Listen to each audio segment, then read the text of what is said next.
GST मानो गुजरात में विपक्ष और सत्ता पक्ष का चुनावी हथियार बन रहा है। मोदी के गुड एंड सिंपल टैक्स को राहुल गांधी गब्बर सिंह टैक्स बता रहे हैं, तो अब मोदी के मंत्री धर्मेंद्र प्रधान ने एक अजीब दलील दी है। प्रधान का कहना है कि नया जूता भी 3 दिन काटता है। जाहिर है जीएसटी पर घमासान चुनाव नजदीक आने के साथ और तेज होता जा रहा है। किस तरह से जीएसटी बन रहा है चुनावी मुद्दा गुजरात की राजनीति में, देखिए इस पर रिपोर्ट।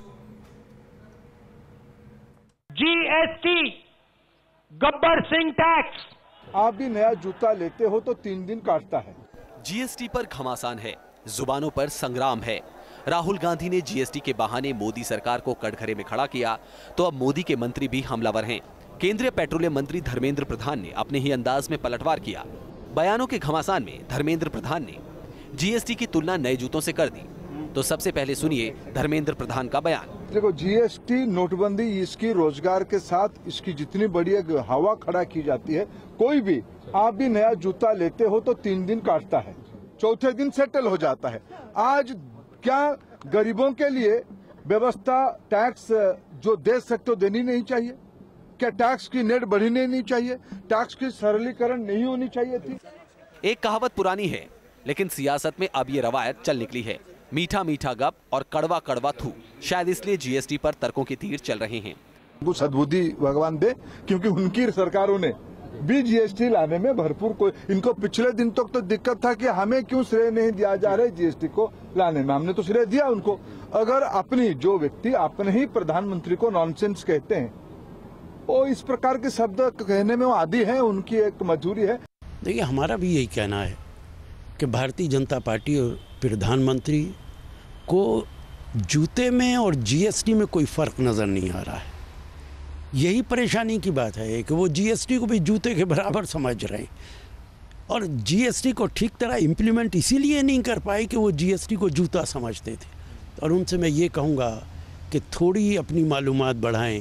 हर नया जूता काटता नहीं है। ये सही है कि प्रारंभिक अवस्था में जो छोटे दुकानदार हैं, लघु उद्योग व्यापारी हैं, हैंडलूम कागज के काम में लगे हुए लोग हैं, उनको काफ़ी असुविधा का सामना करना पड़ा है।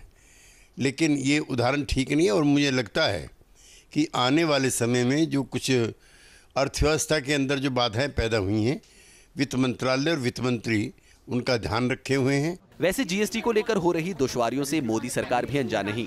तभी गुजरात चुनाव से पहले कई बदलाव किए जा चुके हैं। दिवाली से पहले 6 अक्टूबर को भी वित्त मंत्री ने छोटे कारोबारियों, निर्यातकों और उपभोक्ताओं को बड़ी राहत दी। 1 अप्रैल 2018 तक सभी एक्सपोर्ट्स के लिए ई वॉलेट बनाने का ऐलान किया गया। तो वहीं एक्सपोर्ट्स की कैश लिक्विडिटी दुरुस्त करने के लिए उन्हें रिफंड का भरोसा दिलाया। कंपोजिशन स्कीम का दायरा भी 75 लाख से बढ़ाकर 1 करोड़ कर दिया। और अब अगस्त और सितंबर महीने के लिए जीएसटी रिटर्न 3B करने में देरी करने वालों से जुर्माना भी नहीं वसूला जाएगा। जिन कारोबारियों से लेट फीस ली जा चुकी है, वो उनके खाते में वापस जमा करा दी जाएगी। जाहिर है सरकार कारोबारियों की मुश्किलें दूर करने की कोशिश तो कर रही है, लेकिन सामने चुनाव हैं, तो जीएसटी की बिसात सरकार और विपक्ष दोनों एक दूसरे पर हमलावर हैं। Team news nation. गुजरात के चुनाव में कांग्रेस जीएसटी को बड़ा मुद्दा बनाना चाहती है, तो दूसरी ओर बीजेपी अपने ही अंदाज में राष्ट्रवाद का राग छिड़ रही है। राहुल गांधी ने गांधीनगर में जीएसटी पर तंज कसा, तो गुजरात के उप मुख्यमंत्री नितिन पटेल ने कांग्रेस पर तीखा हमला बोल दिया। पटेल ने कहा कि गुजरात में सरकार बनाने के लिए कांग्रेस आतंकियों को भी न्योता भेज सकती है। अब सवाल यह है कि पटेल का इशारा आखिर किस ओर था? जो आतंकवादी है पाकिस्तान के, अगर कांग्रेस को ऐसा लगे कि आतंकवादी कांग्रेस में जुड़ जाए तो गुजरात में कांग्रेस की सरकार बनाने में मदद हो सकती है। हाफिज सईद या जो भी आतंकवादी है, ऐसे लोगों को भी अगर हो सके तो वो इनविटेशन दे दे। गुजरात के चुनावी रण में अब नेताओं की जुबान कुछ ऐसे ही तल्ख हो चली है। गुजरात के उप मुख्यमंत्री नितिन पटेल कांग्रेस पर सीधे हमलावर हैं। उनकी माने तो कांग्रेस सरकार बनाने के लिए हाफिज सईद जैसे आतंकी को भी न्योता दे सकती है।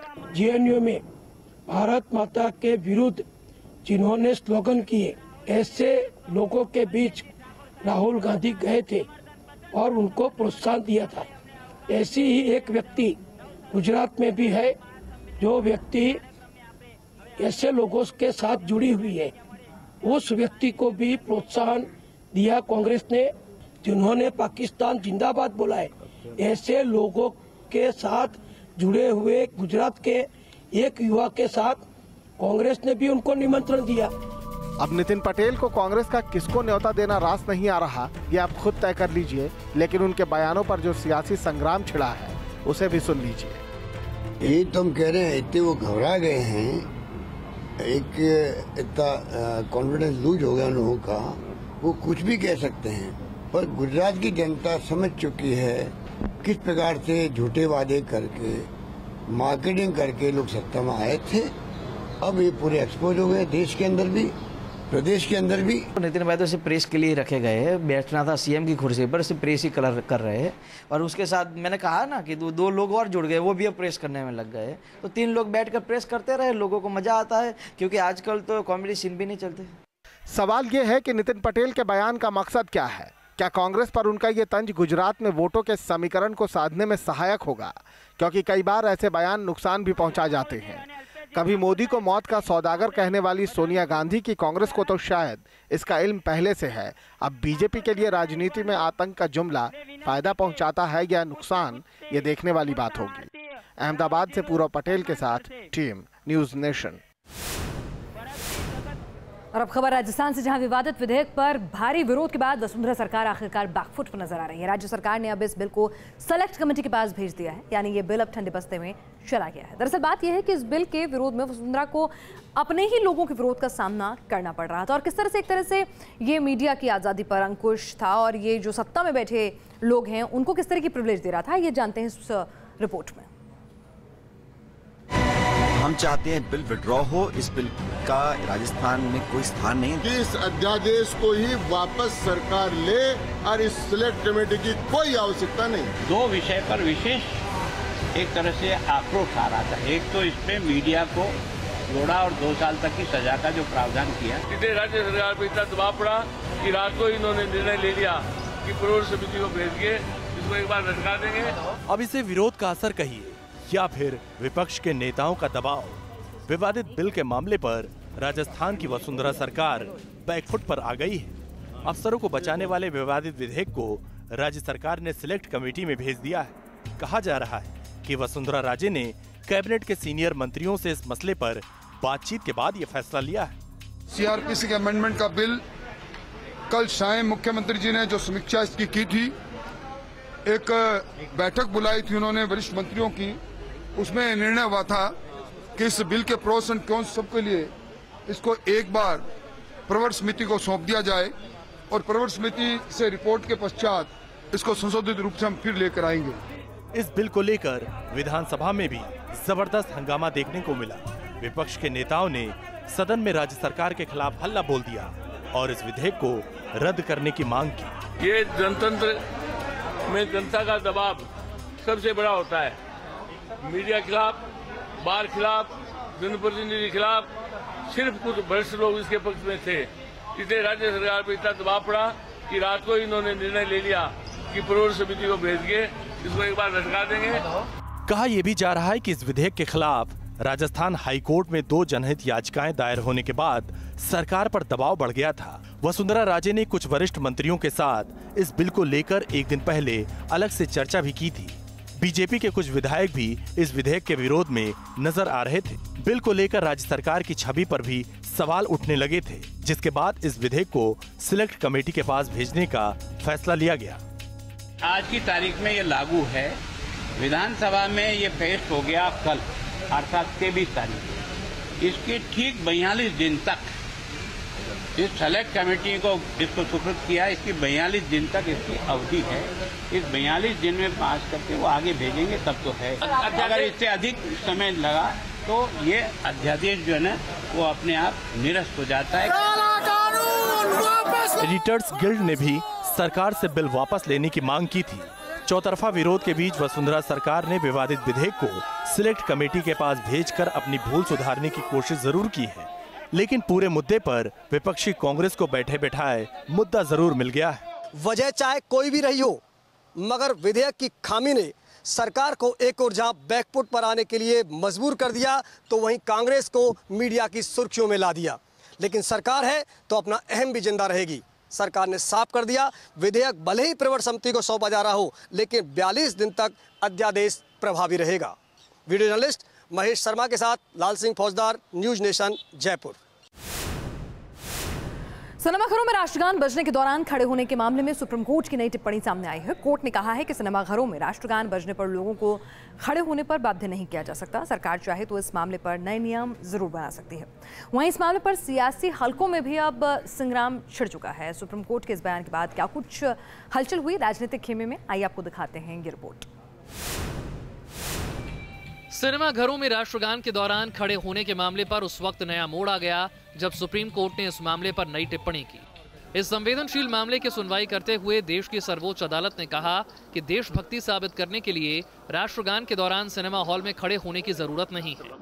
अदालत ने कहा कि सिनेमाघरों में राष्ट्रगान बजाने को कंट्रोल करने वाले नियमों में संशोधन पर सरकार विचार कर सकती है। संवैधानिक जानकारों ने कोर्ट के इस फैसले को सही करार दिया।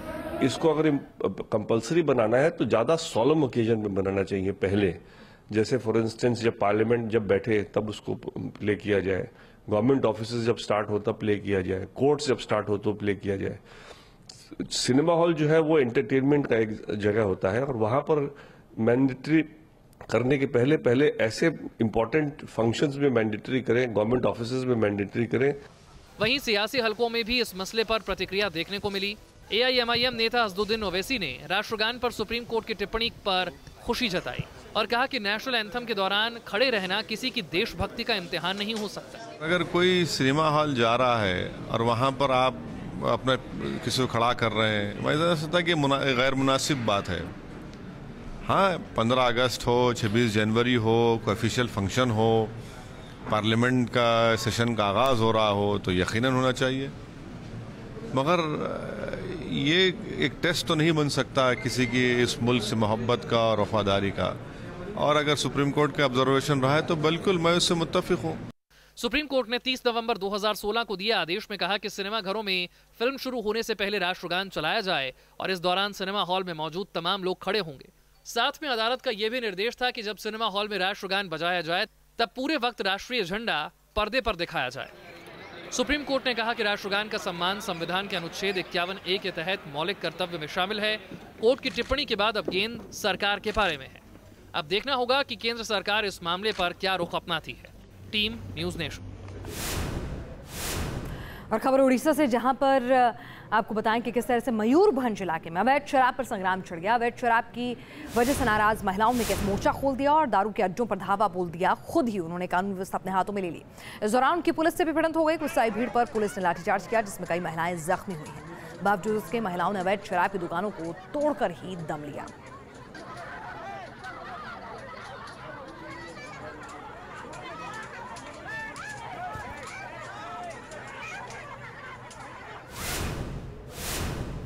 और छठ महापर्व की शुरुआत हो चुकी है। आज से शुरू हुई छठ पूजा शुक्रवार को सुबह का अर्घ्य देने के साथ ही संपन्न हुई।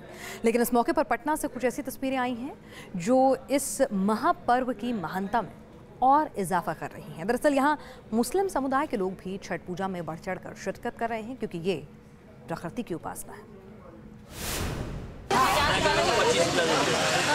लोक आस्था के महापर्व छठ की रौनक अब दिखने लगी है। नहाए खाए के साथ शुरू हुए सूर्य उपासना के पर्व छठ की छठा देखते ही बन रही है। पटना में तो मुस्लिम महिलाएं भी अनोखे तरीके से छठ मैया की आराधना में लगी हुई हैं।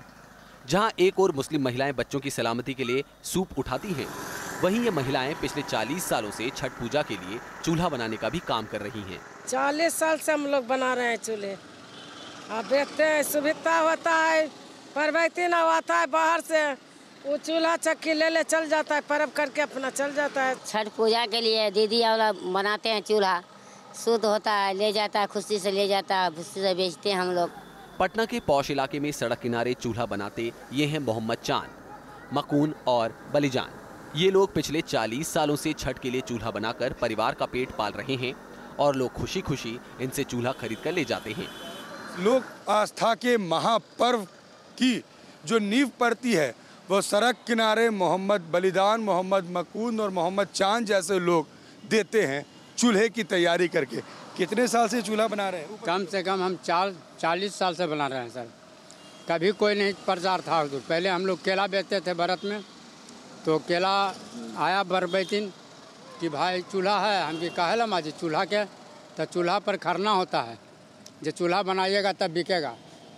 उसी घड़ी से बनाना शुरू किया। आप भी इतने साल से चूल्हा बना रहे हैं मोहम्मद साहब, कभी आप लोगों को किसी आदमी ने कभी ये पूछा कि आप चूल्हा बनाते हैं, किस धर्म से आते हैं? मेरे परिवार ने बनाते हैं, हम बेचते हैं। बेचते हैं आप लोग? अच्छी बिक्री होती है? अच्छी बिक्री होती है। लोग आते हैं ले जाते हैं? लोग आते हैं ले जाते हैं। वहीं मुस्लिम महिलाओं ने छठ पूजा के रास्तों पर सफाई अभियान चलाया। छठ व्रत शुरू होने से पहले भारी तादाद में निकली इन महिलाओं ने पटना के गंगा घाटों पर सफाई की। मुस्लिम महिलाओं का ये जज्बा हिंदुस्तान की गंगा जमनी तहजीब में इजाफा कर रहा है, तो वहीं छठ को शांति सौहार्द से मनाने का पैगाम दे रहा है। नहाए खाए के साथ शुरू हुए छठ पर्व में बुधवार को खरना होगा, जबकि गुरुवार को शाम को अर्घ्य दिया जाएगा। 27 अक्टूबर को सुबह के अर्घ्य के साथ इस महापर्व का समापन होगा। पटना में चूल्हा जलाने वाले मुसलमान संप्रदाय से आने वाले दर्जनों परिवार 4 दशक से ज़्यादा से पूरी श्रद्धा और आस्था से लोक आस्था के इस महापर्व में अपना देते हैं सहयोग, शांति, भाईचारा और प्यार का संदेश। विजय सत्येंद्र के साथ रजनीश सिन्हा, न्यूज नेशन, पटना।